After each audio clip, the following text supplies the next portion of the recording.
di sini saya tunjukkan satu contoh lah untuk keadaan pertama ni. Jadi mari kita lihat GeoGebra. Di sini GeoGebra ini adalah disediakan oleh Mr. Uy Suhat. Jadi saya hanya ambil contohnya lah. Contoh di sini, kalau saya nak kekalkan jarak yang sama daripada O, macam mana saya bergerak? Kita perhatikan yang mana merah ni. Okey, bergerakannya adalah dalam bentuk bulatan. Jadi di sini kita akan bergerak, berpusing, pusing dan sebenarnya kita akan menghasilkan satu bulatan. Kerana jaraknya akan kekal sama, iaitu menghasilkan jejari, maka corak bergerakan di sini atau locus adalah bulatan. Jadi ini adalah satu contoh yang saya dapat cari daripada GeoGebra Classic. Jadi sekarang mari kita lihat contoh soalan.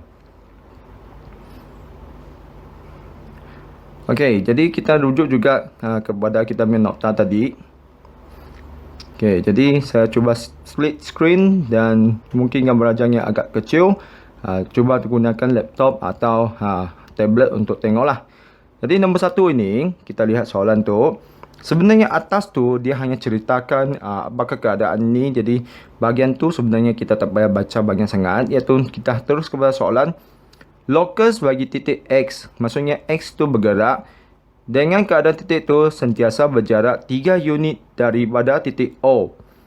Jadi 3 unit dari titik O ni, kita perlu tahu titik O ni hanya adalah satu titik sahaja. Jadi iaitu titik O tu adalah sebenarnya di sini. Maka 3 unit tu kita perlu lukiskan satu bulatan dengan jejari 3 unit. Iaitu saya di sini, anda perlu gunakan jangka lukis untuk lukiskan bulatan. Dan saya hasilkan bulatan tu menggunakan F sini. Okey, 3 unit daripada O. Okey, ini adalah locus bagi X. Okey, jadi labelkan ni adalah kita punya locus X. Selepas tu kita ada lagi soalan kedua. Locus bagi titik Y yang bergerak dengan keadaan titik itu adalah sentiasa berjarak 2 unit daripada diameter MN. Jadi kata kuncinya adalah diameter MN, iaitu sebenarnya ini menandakan satu garis. Jadi satu garis tu bentuknya adalah seperti ini, iaitu garis selari di atas dan di bawah. Jadi 2 unit tu kita hanya sekadar lukiskan atas dan bawah tu. Okey, saya cuba gunakan 2 warna, iaitu dua petak daripada garis MN tu. Jadi yang atas dengan yang bawah. Okey, jadi ni adalah kata-kata kuncinya. Jadi anda hanya perlu tahu gunakan kata kuncinya. Jadi selesailah soalan ni, iaitu ni adalah kita punya locus Y. Maksudnya Y tu perlu bergerak dalam garisan tersebut untuk menghasilkan keadaan di mana dia adalah sentiasa 2 unit daripada MN. Lepas tu kita perlu tandakan bersilangan. Jadi bersilangan di mana? Sini 1, 2, 3 dan 4. Okey, jadi begitulah soalan pertama. Jadi untuk memudahkan kita tengok, jadi saya baik buka latihan sajalah. Okey, tutup bahagian ni. Saya kecilkan bahagian. Okey, jadi ini adalah soalan 1. Mari kita lihat soalan 2. Okey, soalan 2 tu, okey, jadi atas tu hanya ceritakan situasinya. Okey, kita lihat A. Locus bagi titik X yang bergerak dengan keadaan jaraknya adalah sentiasa sama dari PQ dan RPS. PQ dan PS. Jadi di mana PQ dan PS? PQ dan PS ni adalah 2 garisan yang bersilang pada P. Jadi bersilang pada P ni kita cuma perlu ambil yang tengah-tengahnya, iaitu membahagi 2 sama sudut. Disebabkan ini lukis dalam petak, kita boleh sebenarnya potongnya, iaitu garisan tu adalah PR. Jadi kita hanya lukiskan macam ni pun sudah betul. Okey, kalau anda nak pasti betul tu, boleh gunakan jangka lukis. Tandakan bersama pembahagi 2 sama sudut. Nak tandakan pembahagi 2 sama sudut tu, anda perlu tandakan sebelah ni dulu, sebelah ni. Lepas tu gunakan jangka lukis, tandakan yang tengah-tengah tu. Jadi ini adalah locus bagi X. Okey, selepas tu kita lihat pula locus Y. lokus bagi titik Y yang bergerak dengan keadaan jaraknya sentiasa 5 unit daripada titik P. Titik P ini adalah satu titik. Jadi kalau ada satu titik, memangnya adalah bulatan lah. Jadi di sini kita perlu lukiskan satu bulatan. Okey, jadi 5 unit daripada P. Jadi kita lukiskan P di sini jadi 5 unit. Okey, saya gunakan bulatan dulu. Besarkan 5 unit. Okey, kena hasilkan supaya ada tengah-tengah tu. Okey. Besarkan.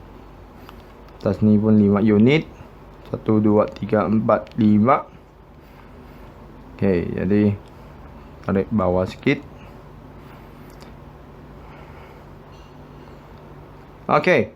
Jadi yang di luar tu sebenarnya tak payah kita lukiskan. Jadi kita hanya perlu lukiskan yang di dalam saja. Jadi yang di luar tu saya padamkan. Sebab yang di luar tu sebenarnya tak payah. Kita hanya perlu lukiskan yang dalam saja. Dan labelkan ini sebagai lokus bagi Y. Dan akhir sekali ini mengikut corak soalan yang PT3 dulu. Iaitu dia selalu minta yang persilangan antara dua lokus. Iaitu di tempat ini bersilangannya. Yang biasanya soalan ni adalah satu lokus satu markah dengan bersilangan tu satu markah, maka di sini adalah 3 markah. Jadi adik-adik boleh cuba soalan tu dulu sebelum cikgu bincangkan.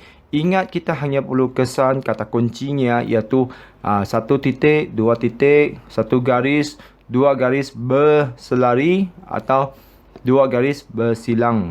Jadi kita lihat apakah kata kuncinya. Jadi nombor 1 di sini, lokus bagi titik X yang bergerak dengan keadaan jaraknya adalah sentiasa sama daripada titik P dan titik A. Jadi di sini adalah 2 titik. Jadi 2 titik tu kita tahulah ini adalah pembahagi dua sama serenjang. Jadi di sini mana 2 titik tu? P dan A. Okey, disebabkan ini semua adalah segi sama, segi empat sama, maka kita tahu garisan tu sebenarnya rujuk kepada QoS. Kalau nak hati-hati, boleh gunakan jangka lukis untuk bentukkan pembahagi dua sama serenjang. Jadi, saya lukiskan garisan ni pun sudah betul. Ini adalah lokus bagi X. Okey, lepas tu lokus bagi Y ni adalah sentiasa 3 unit dari titik O. Jadi, sama macam tadi. Ini adalah satu titik. Kalau satu titik, mestinya adalah bulatan. Jadi, kita perlu lukiskan bulatan dengan jari 3 cm. Jadi kita daripada O 3 cm. Okey, lukiskan bulatan 3 unit. Jadi kita kena 3 petak. Okey, jadi di sini kita terhasil sudah kita punya lokus bagi Y. Jadi lokus Y sudah terhasil, maka kita akhir sekali adalah bersilangan antara dua lokus, iaitu bersilangan ini dengan yang ini. Okey, jadi selesai untuk soalan 3. Mari kita lihat soalan seterusnya. Jadi adik-adik cuba dulu soalan ni. Okey, pada raja itu lukis lokus bagi titik X yang bergerak dengan keadaan titik itu sentiasa berjarak 4 unit dari A. Jadi ini adalah satu titik. Jadi satu titik ini kita hanya perlu tahu mana A-nya. A di sini 4 unit, maka kita lukiskan bulatan dengan jari 4 unit. Okey, jadi kita lukiskan bulatan tu. Sama juga kita hanya sebenarnya lukiskan yang di dalam saja. Kalau di luar tu sebenarnya kita tak payah buatnya. Cuma yang di sini sebab saya lukis bulatan penuh, maka dia akan keluar. Tak apa, saya padamkan yang luar tu. Lukiskan yang sebelah di dalam gambar aja cukup. Jadi ini adalah kita punya lokus X. Okey, jadi kedua tu lokus bagi titik Y yang bergerak dengan keadaan titik tu sentiasa berjarak sama dari garis lurus PQ dan QR. Jadi PQ dan QR tu mereka bersilang di Q. Jadi ini merupakan pembahagi dua sama sudut lah. Jadi kita hanya setakat perlu lukiskan garisan yang tengah-tengah ini. Kalau anda nak lukiskan pembahagi dua sama sudut yang betul-betul, anda perlu tandakan macam mana? Anda perlu tandakan satu dulu di sini, satu dulu di sini. Lepas tu tengah-tengahnya macam tu. Ini dia panggilnya pembahagi dua sama sudut. Okey. Jadi akhir sekali memangnya minta bersilangan. Jadi bersilangannya dia di sini. Dan ingat, kita perlu labelkan ini yang biru tadi adalah locus Y. Okey, jadi mari kita teruskan dengan soalan seterusnya. Okey, soalan seterusnya di sini adalah kita ada lagi dua garis. Kita perlu perhatikan locus bagi titik X yang bergerak dengan keadaan titik itu adalah sentiasa berjarak sama dari garis PQ dan SR. Jadi di sini ada dua garis. Jadi kita tengok garis tu adalah selari atau bersilang. Jadi PQ dan SR ini adalah dua garis selari. Jadi kita perlu carikan garisan di tengah-tengahnya. Jadi kita bilang petak antara dua garis tu 1, 2, 3, 4, 5, 6, 7, 8. Jadi 8 tu kita akan bahagi 8 tu jadi bagi 2 ya, jadi 4. Jadi garisan tu adalah tengah-tengah ini. Okay, pastikan anda lukiskan dengan baik-baiklah. Jadi di sini adalah kita punya locus bagi X. Okay, lepas tu nombor 2 ni adalah locus bagi titik Y yang bergerak dengan keadaan titik tu adalah sentiasa berjarak 6 unit dari S. Jadi di sini S ni hanya satu titik. Jadi kalau satu titik ni adalah satu bulatan. Jadi sekali lagi kita kena lukiskan bulatan dengan 6 unit. Okey, daripada S, okey, S di sini, okey, 6 unit. Kalau kita nak kirakan berapa unit lah, pastikan anda gunakan yang sama ada melintang atau menegak. Jangan gunakan yang condong lah. Jadi di sini kita kirakan dari S 1, 2, 3, 4, 5, 6. Okey, kita lukiskan bulatan tu. Okey, saya tarikkan supaya dia sampai 6. Kita cuma perlu lukiskan di dalam saja. Jadi yang di luar tu nanti saya akan padamkan. Okey, jadi di luar tu saya akan padamkan. Okay, lukis yang sebelah di dalam gambar aja. Jadi ini adalah kita punya locus bagi Y. Dan akhir sekali dia minta bersilangan. Jadi bersilangan antara dua locus adalah di sini. Jadi di sini adalah beberapa contoh yang saya dapati yang paling kerap muncul lah dalam PT3 yang lepas. Jadi soalannya bentuk seperti inilah. Saya harap video ini dapat membantu adik-adik untuk lebih memahami bab ini. Sebenarnya dia tak susah, kita hanya perlu kesan kata kuncinya iaitu sama ada jarak tetap dari satu titik, dua titik, satu garis, dua garis lari atau dua garis yang bersilang. Jadi itu saja untuk bab ini. Sangat pendek dan ringkas. Jadi sekian, terima kasih. Kita cuba lagi.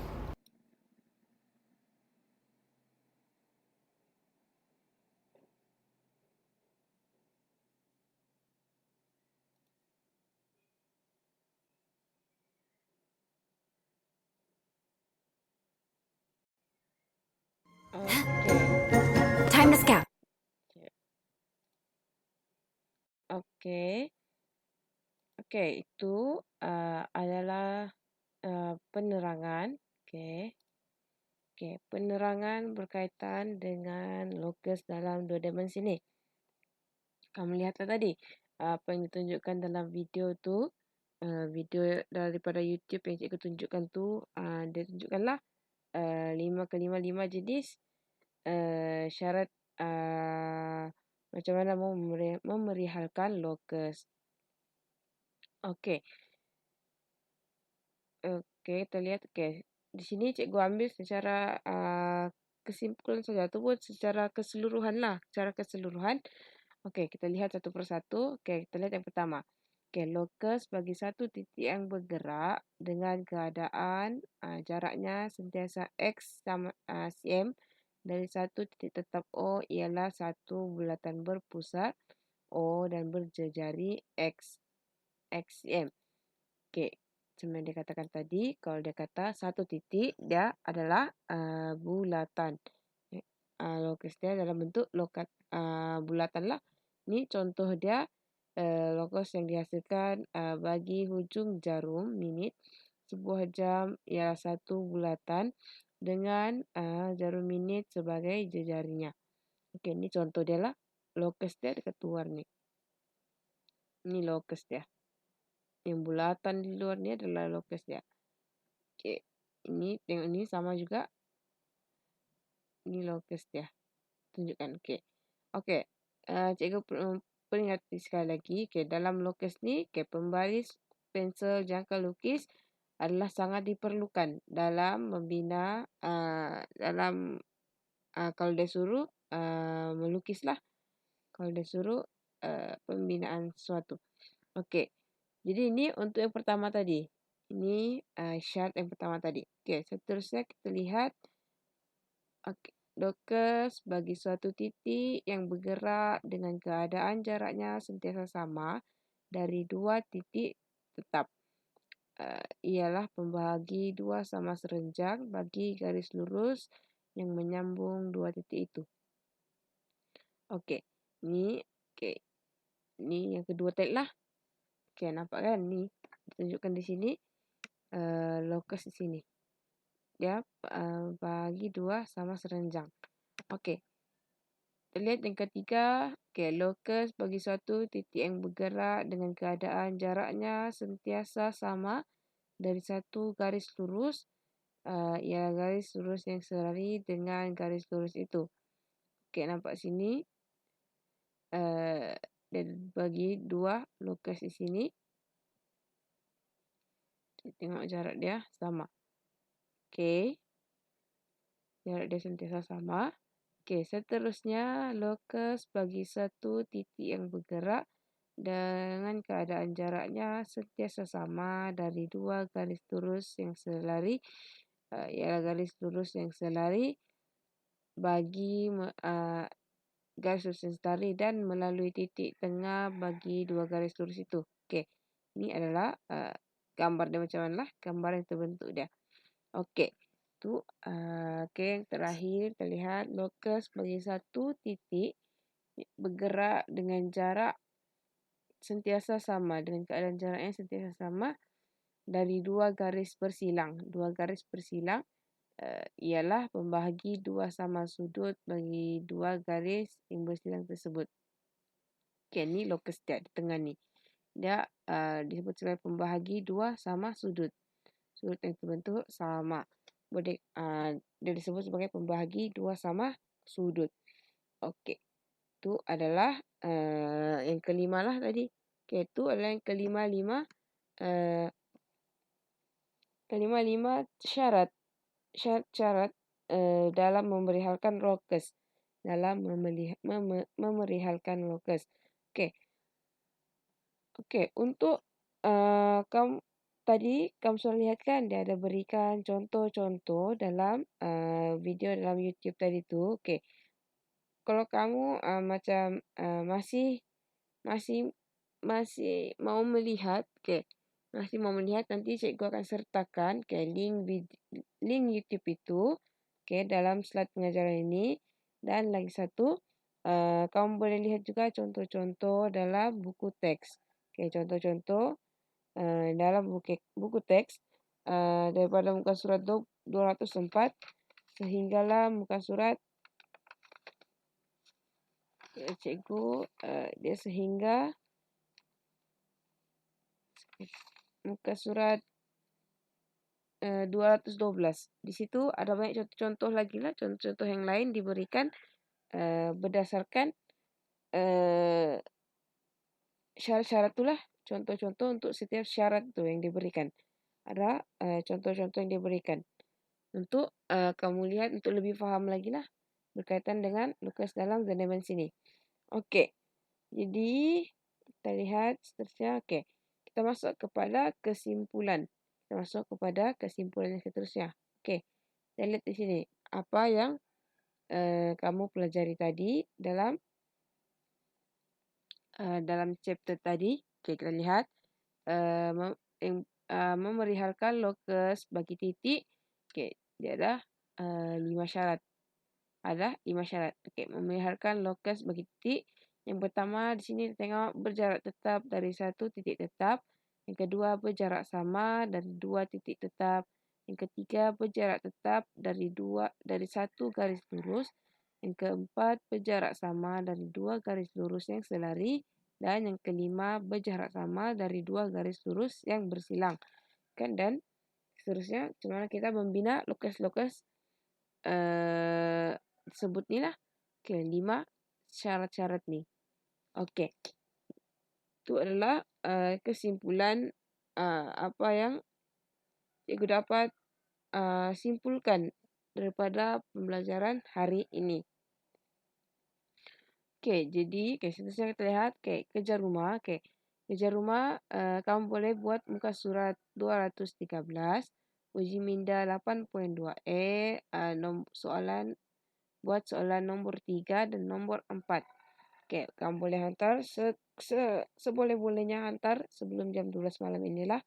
Tapi kalau macam kamu hantar lewat, ada halangan yang tidak boleh, ada halangan yang tidak boleh kamu tidak boleh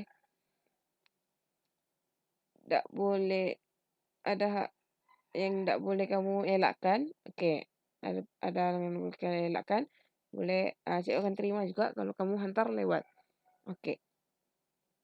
Ini kerja rumah lah. Jangan lupa buatlah sebagai latihan kamu, latihan pengukuhan.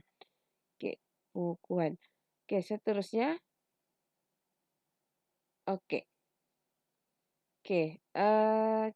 Cikgu beritahu, sekiranya kamu ada sebarang persoalan, sebarang masalah, kamu boleh terus berhubung kepada cikgu lah. Boleh terus berhubung kepada cikgu, untuk tanya, untuk kepastian.